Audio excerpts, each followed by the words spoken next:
Hello, everyone. This is Eva from SocaMom.com, and I'm so glad you are joining this session on creativity. We are really, really excited to be talking to you. Welcome to the Soca Mom Summit, if this is the first session that you're watching. So today we're going to talk about how to maintain your creative spirit. We're all going through a very difficult time right now. So we're going to talk about how to be more creative during this time. Sometimes you might need to take a step back, but keep a notebook. So we're going to talk about all of that. I have three amazing Caribbean women here. They're experts at what they do. So we're going to meet them really quickly. We will start with Alysia Simone. Hi, Eva. Thank you for having me. Hey, everybody. My name is Alysia Simone. I am American-born of Caribbean heritage, and I live in Brooklyn, New York. I am the founder and editor-in-chief of rewindandcomeagain.com, which is an online magazine dedicated to exploring and celebrating Caribbean American culture and that intersection. I also am a member of the Third Horizon Film Collective under the banner of CaribbeanFilm.org. It's a media collective of creatives who are all about educating, supporting, celebrating, and producing Caribbean film, Caribbean content, Caribbean filmmakers, all about our stories and our culture. Awesome. So AV, tell us about yourself. Hey everyone, my name is Amy Perkins. I am the creator of avdoeswhat.com. It is a DIY and lifestyle blog. I love DIY, I love crafting. I do a lot of different crafts, but my square is upcycling. And I am the co-creator of University of Dope. It is the first card game dedicated to hip hop culture. I am from the Bronx originally. I live in Brooklyn and I am of Jamaican. Blah, blah, blah. I love it. Keitha, tell us about yourself. Why do I have to follow AV every time? No, I am Keitha, and I am from the lovely island of Barbados. And now I live in Texas, Austin, Texas, to be exact. I am the creator of the Bajan Texan blog, where I talk about home decor, as well as recipes, and just life with twin girls. I have twin girls who are 8. And then I also own Homemade Lux, which is a craft subscription box, which means every month we send all the materials you need to create a gorgeous home decor project. Awesome. Okay. I hope that you all know that you have some creative royalty here with you right now. I mean, you have, everyone give your pageant wave. Yes. Adjust your crafts, everyone. So we're really, really excited to have you here. So tell us, what is it in your heritage, in your background, in your culture that really got you excited about being creative and supporting people who create? I'll start with AV. Well, for me, my family, our culture, Caribbean culture is so colorful. So we already know that. We already know the aspect of doing it yourself. We've always kind of had to make do. That's what we called it. But now in terms of funneling it into a career, it inspires me because my family, like my mom was a writer, my father was a construction worker, and he always worked with his hands, and he showed me how to work and craft and just build things. So that is kind of where the true essence of me learning to be creative came from. So Keitha, tell us about your background with creativity. Yeah, so I grew up on a plantation house, which means that there was no neighbors around, just surrounded by sugarcane fields, which means that I had to be creative in terms of entertaining myself. This is pre-internet days, so everything was about creativity, whether it was making up games, something simple like that, or helping my mom and dad. And my mom used to do, I don't know if you guys have this same tradition in your islands, but at Christmas time is you kind of unpick the house. You take down everything, you clean it, new curtains, everything new. And my mom would do a lot of sewing of curtains. She would do crochet work. She would do, what do you call that? She would just do all these creative things to decorate our home, right? And then my dad did a lot of carpentry, so he built a lot of the furniture in our home and stuff like that. And just watching my parents, I didn't know that I was creative until later on when I was trying to be cheap and not pay full price for stuff for my wedding. But that ancestry was in me that whole time. And so that's a lot of where my creativity came from. So Alysia, you write and you also work with filmmakers. Tell us what the attraction is to both of those things that comes from how you were raised. Sure. My family is a family of storytellers. Whenever two are in the midst, someone's going to tell some story about back in the day or whoever, what happened. And just as I grew up, I just loved to sit and listen. And to me, their words were sparked an interest in me, just listening to their cadence, listening to the accent, listening to the specific, in Guyana it's called Creolese, the Creolese words that they used, and how does that translate to English. I was just always fascinated by the way they told stories, how they used their hands and gestures and the names they came up with people. So, I was a nerd, a bookworm growing up. So that's where my love of writing came from and how my Guyanese heritage inspired that and why the blog and articles that I write about Caribbean American culture came to be. For film, it's just a translation from the written word, wanting to see stories. I just randomly one day came across a screening for Caribbean film, and I'm like, that exists? I didn't know that was a thing. Caribbean films are made, and checked out, fell in love, and ever since I've been all about championing and trying to get our voice, our culture, our people on the screen for everyone to see that we too have something to say and something relevant, important to say, and we need you to pay attention. Once I started watching Caribbean films, like it's probably as addictive as Nigerian films. I'm just going to be honest. Maybe not in the same way, but you will go down the rabbit hole and just be there for a while. But many of them are so beautifully made. I mean, it's just wonderful to see our stories on screen.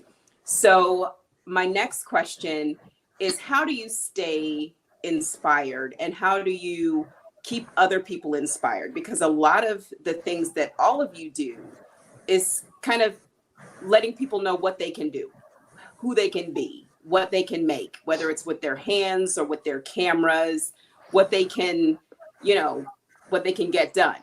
So tell me how you keep yourself inspired and how you keep other people inspired. I will start with Keitha. Yeah, well, of course, we live in the age of Pinterest, so I always default to Pinterest when in doubt.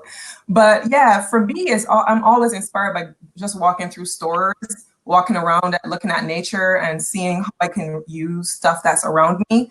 But a lot of DIYs are more about organizing or making something useful, right? I hate like tchotchkes, like little things that you just make and then what do you do with them?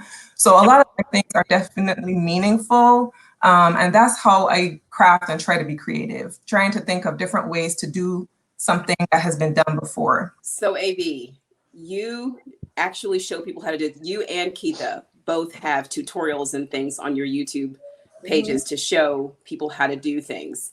So what is it that you do on a daily basis to keep yourself inspired enough to share with other people? Well, for me to stay inspired, I take like online classes, especially like in this time, we can't really go and attend classes. So I'll watch other tutorials and like participate in it and like create just to get the blood flowing and the juices flowing as a creative and as a like actual crafter versus the person who's teaching, like being the student. And that helps me to be creative and like, I guess like creatively humble in a sense, because someone else is showing you something. Another way that another thing that I do to stay creative and inspired is I listen to music or I participate in other art forms that are not DIY or craft related. So I may take a dance class, or now I do it on YouTube or listen to music and play with my guitar. I can't really play; I just strum it just to kind of get it creatively keep all the platforms going. Perfect. So Alysia, what do you do to, like, the filmmakers that you work with? I don't know how they're feeling with what we have going on right now. I know some of them had things they wanted to put out and a lot of that's delayed. How do you work with them to keep them inspired or keep yourself uplifted and inspired right now? Well, for myself, and I know this is going to seem kind of creepy, but I have always kind of secretly recorded people as I walk in the street. I'm a big observer. So I have I don't know what I'm going to do with it just yet, but I have a huge library of, sitting in the dollar van and recording people's conversation. Not because I'm trying to be nosy, but again, the way they're speaking, what they're saying, it's like music to me almost. So, or just taking a walk in the neighborhood and taking pictures of odd things. I'm just very observant, and I like to keep records of those things, and that always keeps me inspired. I always go back to, the recording of the kids singing in the subway, and it just keeps the juices flowing. As for our filmmaker community, it is a tough time right now for them. A lot of them do this film festival circuit, which not possible anymore, but a lot of festivals are actually going online and offering ways for people to share their films that way. CaribbeanFilm.org, Third Horizon also has we do festivals as well. So we're figuring out ways to go online and have people show their films online. We have actually a video on demand service called StudioAnansi.tv, where it's kind of like a Netflixy type service where we work out deals with Caribbean filmmakers and put online their shorts, cartoons, documentaries. We have a wide range of things. And in that way, we stay connected with our filmmakers. We have a little community going and encourage each other. I know there's one filmmaker who's actually stuck in France when all this happened. He was touring and now he can't get back to Haiti. So, we communicate via WhatsApp and just keep each other encouraged so that, when this passes, we'll be able to get back to the way of working before. And I just had a quick point too, that a lot of the biggest thing that keeps me from being creative is just busyness, that everyday minutia of just being busy. And it's kind of like in this time, it's like the perfect time to kind of hit reset. And I know you have lots of time to Netflix and chill, but you can, craft and chill and stuff too. It just reminds me that it's the perfect time to reset, just take things slowly, and use time to be creative. And also, I want to piggyback on that as well. Being a thought leader in this industry, I give my audience the permission to relax. Because now everyone's kind of throwing a lot of things at you, like, hey, everyone has downtime, so you need to learn a skill, get a new job, another hobby, all this other stuff. We're already Caribbean. We already have like 16 jobs. Still, just get some Afghan sawfish and just you can just chill for a day, a week, or whatever. As we're getting through this time, because the recharge and the resting kind of builds you up so you can go out and be creative again. Yeah, and one more thing. For us too, for those of us who have kids, I find that when I take the internet and the other stuff away from the kids, they become more creative. We have a ton of toys here that they never play with, that during this downtime, they're finding their creativity and using their imagination on using just simple things to be creative as well. So I wanted to ask Alysia. So what Keitha said made me think about our children and how this time a lot of people are doing things with their phones and filming with their phones. They're doing TikTok and YouTube and all of these different things. My kids actually asked me, what did you do without YouTube and TikTok? And I was like, I made videos with a giant camcorder and they were recorded on a big box that's about this big. I did the exact same things. It just took a lot more time. So what would you say to parents who want to encourage their kids to be more creative with their phones rather than just consume? Because they're consuming right now. Like this screen time thing that everybody's talking about, no one's turning them things off. I know I'm not. So what advice do you have? I'll start with Alysia, to get kids to be creative as far as writing scripts or just doing more than a TikTok or something. Yeah, see, so I have two kids. Well, they're not even kids anymore. They're 20 and 21, big men. But the same thing, they've always been consumed by their phones, but now so much more that they can't go out and see their friends. They've just been all in it 24/7. So what I've tried to do with them is encourage to use it as their interests, to see where you can go find a webinar or a Zoom or something where they're interacting with people and learning about their interests, and not just watching other people do things online, which is how they spend a lot of their time. I'm like, stop watching them. Why don't have someone watch you or learn the skills you need to watch you? So, you know what, I'm working from home right now, but when I'm done with my work day, I take a moment and I sit with them and I'm like, so did you guys learn anything today? No? Why not? What are you interested in? And I help them. I realize a lot of times, sometimes parents just throw that responsibility on their kids. Do something, find a thing, but they don't often walk them through it. They just assume because they're young, they know how to navigate the internet. And that's an actual skill. So, you know, we'll sit and we'll Google and like, this is the best way to Google this. And this is how you get down deeper into your niche that you're interested in. And this is how you separate, you know, the trash folks from the quality influencers or teachers.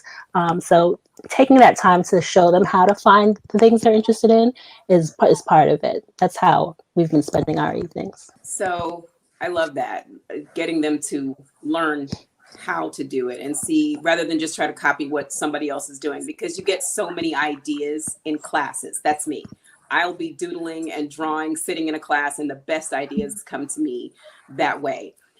I'm going to kick it back to AV, and you are the aunt of all aunts, right? That's one of your claims to fame. Yes. Your many claims. So tell me what kind of conversations you've had as an aunt trying to inspire that creativity, because I've seen a couple of slime videos and things y'all have been doing. So tell me how you're keeping her inspired from afar. My nieces and nephew, they're all like creative in their own ways, but my two eldest nieces, one is into dancing. So I'm sending her, like, we're bonding through dance. So I have like all the links of like Debbie Allen's dance class and Alvin Ailey and just all of the like workshops, that there's so many platforms giving these things away for free. So I send them all to her and my sister-in-law, my brother, to just, you know, keep nurturing that spirit, because that's what she loves. And she has a TikTok. I am very skeptical about reposting them because I feel like they're still like underage. So they're getting a little bit older and they're like, Auntie AV, you know, I want to do this. So we're like, you know, let's see how you work with the responsibility of your own like enclosed TikTok. So that's what one niece does. And the other one, I think she's like starting her rap career, because every day, like my cousin, he's making like beats and she like starts like rapping on it. So she's like fueling her creativity that way. And I'm just there to give them all the hearts and likes and love that I can. But I don't like post them on my platforms yet because I'm just protective of them. So I'm nervous. Yeah. So but I definitely encourage in any way I can with their creativity. Keitha, you have two small ones at home. Everybody seems to have a different situation. So you have two relatively small ones at home. How do you keep them being creative and, you know, not sticking themselves to the screen all the time? Yeah, with the little ones, I definitely think the key is a schedule. So I do obviously allow them time for TV and their iPads and stuff like that. But then they have actual creative time and they have academic time, which does not involve electronics. So we're having them to, you know, we have so much random craft supplies around the house, felt, canvas, paint, random things, and we'll just kind of all on the table, and then they get to be creative and figure out something that they want to make with supplies that they really probably will need to throw away because it's just random stuff. And so that allows them to be creative. And then with like, even with calling their friends or family, we started this new game where I would give everybody a sentence. Say, you know, Sally went to the store and then the next day everybody has to come up with a story that they wrote based on that one sentence. So they each get to share stories and their friends' stories, and then they get to hear how people take that one sentence and create something from their imagination. So different things to keep them academically minded, creatively minded, but keeping me sane because they're on a schedule and they could just kind of put them in a room to do their thing. I love that. there's two things in there that struck me. We do what we call switch stories too. So you have like a minute to tell a story, and then the next person has to continue that story. And a lot of times it always starts off kind of mellow, and then the next thing you know, it's off the rails because they want it to be difficult for the next person to continue the story. It just, at least you give them a day. My kids would just be like looking around the room, and then there was a can of corn, and the can of corn grew legs, and then so it just gets ridiculous. The other thing that I loved about what you said was that you schedule creativity. And a lot of people think that creativity just jumps on you. Like, oh, all of a sudden, I have everything I need to make this thing that has come into my head. So I love that you schedule creativity. I'm going to toss it to AV. Tell me this. Do you schedule creativity for yourself? Because you already have this as a job, right? And as Caribbean people, we think everything we make needs to be sold, like everything. There are no hobbies. Your hobby is your business, right?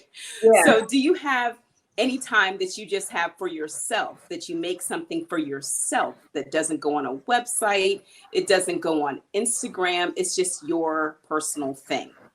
Yes, I do. And I have like two thoughts about that, because I see a lot of pushback from people saying like, hey, you don't have to try to monetize your hobbies.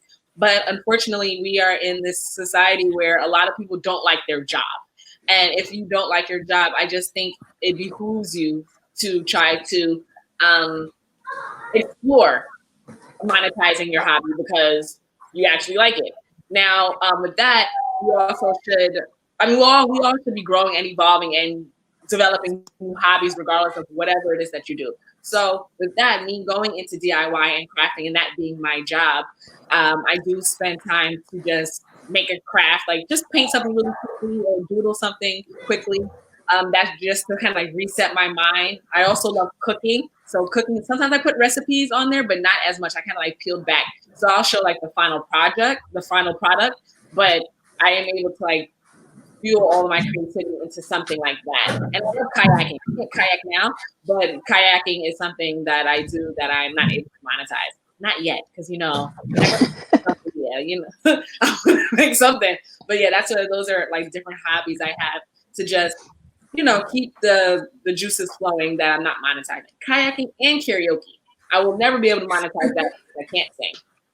But I love it. Yeah. Listen, you might be able to monetize that. I would watch you kayak and karaoke probably am at the same time. I'm not even going to front. Like I might have like a kayak. I'm not even going to say because it's going to be out in the universe, and I want to teach my idea. I already got a website. So yeah, I'm gonna be like, kayaks. Listen, I got you. We about to have kayaks. I want you making kayaks, singing while you make the kayaks. I want the whole thing. We can't let you have a thing. We can't have a thing. I like money. That's one of my other hobbies. So I'm like, money is a hobby. Yes, girl, I believe it. Where are you kayaking in Brooklyn? What park?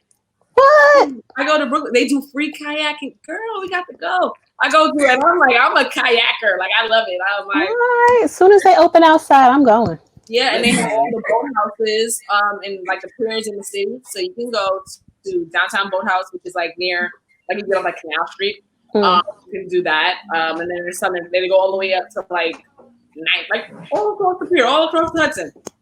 But Brooklyn Bridge Park, they do free kayak. Man, look out for us in a canoe last this year. Summer.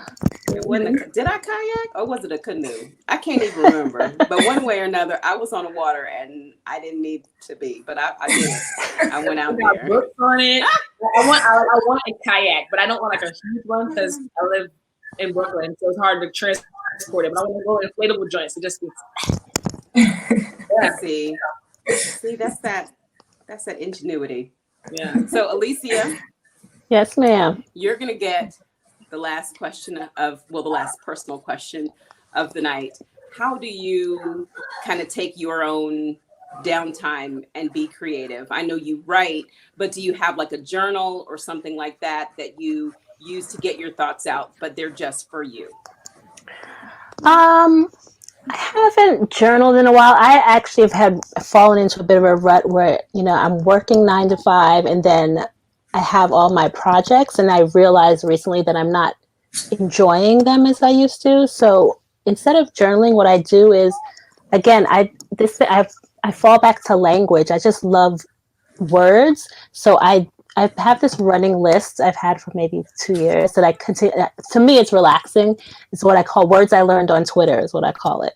And it's just, cultural words that come and go, trends, fads, things, people's handles on Twitter and Instagram that are cute and funny or plays on words.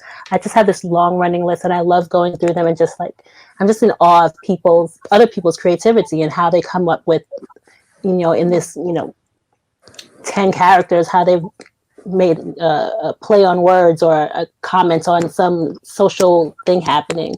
So, I mean, that sounds corny and nerdy, but that's what I find fun. So my last question for everybody, just really quickly. Wait, hold on. I want to add something to your running list. It's not my Twitter handle, but like how you can have a little description of yourself before your handle. Mine is Amy the Crafter, kind of like Megan the Stallion. So I noticed that trend. Something the whatever. I have it on my list. I'm gonna add you too. Okay. I am not that creative. I don't have one fancy like that. I feel I'm upset, but it's fine. I'm gonna come up with something. Even the something. It's gonna happen. Soccer mom, like soccer mom. I mean, that's how I read it.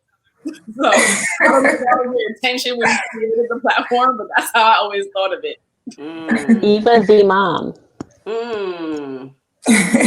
We'll work on it. We're gonna workshop that. Yeah. Okay. Hey, Eva, I did want to say a quick thing about that last question too. That's literally the reason why I started my business, because I couldn't find the time to craft, which is something I wanted to do, something I did pre-kids, but just could never find the time to do it. And just coming up with what I wanted to craft and going and find supplies just was the hardest thing to do.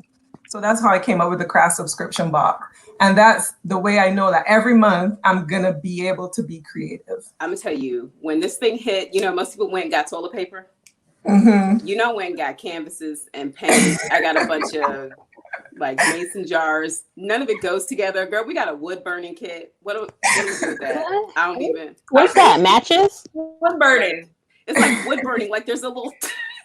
Yes. Wood burning sounds ridiculous when I say it. It's a tool that you just. Oh, I thought you was like burning wood. I was like, I don't understand. You just give me matches for that. This is wood burn. Wood burning is where it's at. I mean, we have I need to catch rolling up. cart that city people have that you put your groceries in. It's currently full of crafts. I have black canvases. I don't even know. I've never used a black canvas. I don't know how to do that. I need to catch up. I clearly am missing the crafting boat. Girl, I got some black canvases and some gold paint. This is about to be a situation. Oh, nice. And if it's good, I'm going to sell it. Of course, you Caribbean. So last question. This has been fantastic, ladies, by the way. I've had a wonderful time. You all are ladies after my own heart. I love movies. I love blogs. I love crafting and making things. So this has been one of my favorite panels. Really quickly, what advice would you give to somebody who is kind of concerned that they might not be a creative person? What can they bring up from within themselves? I know we talked at the beginning about what in your background made you want to be creative. What can they do now to bring up that creativity and bring it out of themselves? I'll start with AV. Well, I had a art college professor. He told us that everyone's creative. Now, of course, we're taking art. I was an art minor, and that burst our whole bubble. Kind of like, what do you mean? Like, we are like top echelon. We are into art. No, everyone's creative, and you just have to find the way that brings out your creativity. And I think that is more of like self-reflection. So that is not necessarily, pick up paint or pick up pens or pick up an instrument, it's kind of like getting to know yourself more and spending time. So whether that's meditation, prayer, or whatever, just kind of like being still, that I feel like you get to know yourself better. And when you're able to know yourself better, you're able to explore without fear, if that makes sense. Now, more practically is just experiment, try something different. If you've never tried something before, even are terrible at it, it's fine, especially with crafting, because I tell students all the time, crafting is so broad, and the first time you do something, you may not be really good at it. The second time, you'll be 100% better, and the third time, who knows what will come out of it. But even if you are not good at it at all, it's so broad that you can choose another discipline, another genre, another just creative outlet altogether. So if you're not good at crafting, you might be good at music. If you're not good at music, you might be good at dancing. And if you're not good at anything, just explore and have fun. And as you keep doing it, it builds the muscle. Yeah, I think a good place to start is my favorite, like Pinterest, YouTube, Google things. And the reason why I say Pinterest especially is because you get to search and then create your own little boards and stuff. And you get to see over time what you're drawn to, like what kind of mediums that you like. Maybe it's clay, maybe it's macrame, maybe it's any kind of thing like that. And then you can like go out there. Now we still have Amazon available, people. So then you can still order some stuff and try something new. Try some different things that there'll never be a time when you have time to do those things. And of course, I'm not trying to plug, but if you subscribe to, there's a ton of craft subscription boxes out there. You'll get to experiment with different types of things every month or whatever. And it'll show you what you're good at too. It's important to understand that being creative, I think a lot of people think that if you don't write, dance, make a movie, craft, put on a play, being creative is these very specific things, these artsy things, and it is, but you can find creativity in a whole host of other industries and disciplines. So, to the nerd who's a math whiz, that there's creativity in that. So I would encourage people who think, oh, I can't do that, I'm not creative. You are, you're just not recognizing it in your life at this time. Where are you? What is it that you're good at? What is it that you have fun with? What is it that just brings you joy? You're probably being creative in that. So ladies, I've had a fantastic time. I hope that everyone who is watching learned a lot, that you were excited to tap into your creativity. You've got 3 wonderful role models here. You can use it as a business. We've got all sorts of ways that you can take your creativity to the next level, or you can leave it on this level right here and color like I do sometimes. Just get an adult coloring book and be like, yes, I love those. That's all I got. And that's fine. So ladies, I'm going to start with Alysia. Please tell us the projects that you have going on right now. Sure. I am, after a brief hiatus, I'm back on my blog business. So I am relaunching this month with rewindingcomeagain.com, which is my online platform where I explore Caribbean American life and the stories, narrative stories, or just reporting on what's going on in the diaspora and how that intersection of when you live on 2 cultures or 3, what's that like? What does that mean for you? So I'll be relaunching that this month, so stay tuned.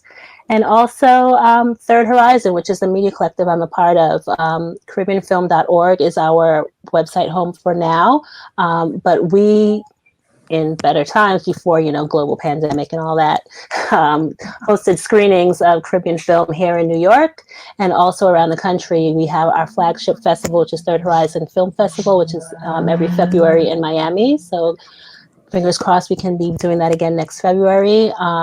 We had to postpone our festival in Guyana, which is usually every May. And we have, several other smaller festivals around the Caribbean and some new things coming up here in the States. So check us out at CaribbeanFilm.org. We have an online video site. We've just got a lot of things going on and just reimagining how we're going to present and share work in this COVID world we're living in right now. Wonderful, wonderful. So Keitha, tell us what you have going on. We know you have your subscription box, but tell us more about that and what you have coming up. Yeah, with our subscription box, well, this month we're doing board games. Everybody is stuck at home. So we're going to be creating a dual side tic-tac-toe and checkerboard game. But it's just a craft subscription box where every month we deliver Pinterest to your doorstep. So you'll get all the materials and you'll learn a new crafting skill every month. So, and then of course my blog is Beijing Texan, which is just about my life, the DIYs that I like to do and taking care of my family. I am still creating content for avdoeswhat.com. I started, and you can have recipes for quick snacks, and I have like quick crafts that you can do with things that you already have in your home. Currently, I am a new contributor for HGTV Handmade. That's really exciting. I've been like over the moon about it, and we're doing similar things with that. And also, I am rebranding my card game, well, I'm the co-creator of University of Dope, first card game dedicated to hip hop culture. I'll show you guys it. This is the classic box that you guys can get at the website. It's on sale, but I'm gonna show you guys the sneak peek of the new box. This Oh, cute. Ooh, After this whole, stay at home Corona situation going on, we will have these. But like I said, you can get these on sale. And it's not a trivia game, so you don't have to worry about like, hey, because a lot of Caribbeans get like that, like, no hip hop. No, yes, you do, because we help create hip hop, by the way. Yeah. So yes, yeah, we help create. Don't let nobody tell you otherwise. Heritage too. We help create hip hop, and it's not a trivia, so it's a majority rule. So if I ask, erase one person from hip hop history, Biggie, Nas, Jay-Z, or Tupac, and you said Tupac, and I said Biggie, and someone else said Tupac, I would have been the person who lost that round. And the first person to 50 points wins the game. Every time you're in the majority, you receive 5 points. But we are double downing on it being a drinking game. So get your white rum ready. Yes. Again, in my Poncha Cuba, AV. Yes. I love it. I love it so much. A drinking game. I'm in agreement with that. Yes. So we're gonna edit that part out too. You know what it was too? I mean, so many people were playing the classic game, and they would say like, "Oh yeah, AV, I love playing this with my kids, right?" And I'm thinking to myself, when we were designing it, we literally thought a Wu-Tang drinking game. So I don't know why you played like we got Too Short in there. Why would you play this with your kids? No judgment. So and then because we appreciate your business, right? I didn't want to later on in life, because that's how it goes, and then people want to cancel you. So because you kind of corrupt the youth. No. And people send us videos of them like playing with their kids. I'm like, okay, it's cool. Keep it as a point system. Yeah. Or teachers. Like there would be people like, hey, can you come talk to my kids? I'm like, we can talk about entrepreneurship, but I'm not gonna have a game night with them because right. We're not gonna talk about Too Short. I don't want you Googling him. Yeah. So in the new box, we will say it definitely says drink. It says 21 plus. Yeah. So if you bring your 5-year-old, it's on you. It's go with God. Have fun. I love it. Yeah, I love it. Well, thank you, ladies, so much for doing this. This was fantastic. Thank you all for watching and joining us at the Soca Mom Summit. Please make sure that you go onto the website, see what sessions you might have missed, and catch the replay. If you're registered, you can catch the replay. And you can register all throughout the summit. So if you didn't catch it on the first day, you can register the second day. It's no problem, but make sure you register so that you can catch the replay. So thank you everybody for watching, and we'll see you in the next session. Bye. Bye.